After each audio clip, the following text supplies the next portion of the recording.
Hello everyone, welcome back into this channel, and in this video I would like to show you the way how to block someone else on Instagram by iOS or iPhone.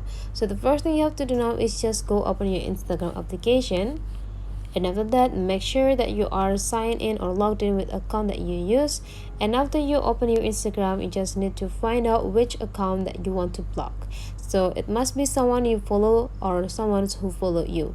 So let's just find the account first.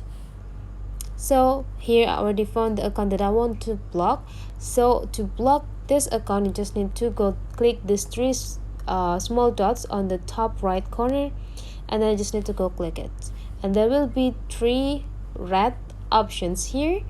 So now you just need to go click this block to block this account and just confirm that you want to block it.